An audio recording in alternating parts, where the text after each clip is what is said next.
इस वक्त की बड़ी खबर कर्नाटक के दावणगेरे में हादसा पेश आया है। एक कार हादसे में 7 अफराद की मौत हुई है।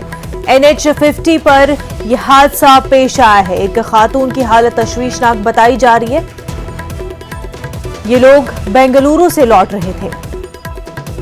तो अफसोसनाक बड़ी खबर इस वक्त आपको बता रहे हैं। कर्नाटक के दावणगेरे में हादसा पेश आया है। एक कार हादसे में 7 अफराद की मौत हुई है।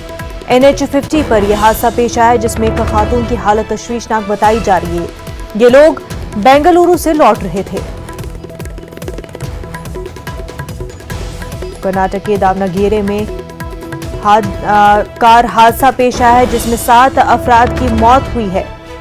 एक खातून की हालत तशवीशनाक बताई जा रही है। ये तमाम लोग बेंगलुरु से लौट रहे थे।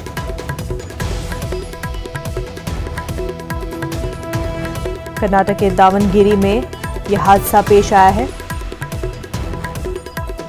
कार हादसे का शिकार हो गई है। दावणगेरे में 7 अफराद की इस हादसे में मौत हुई है।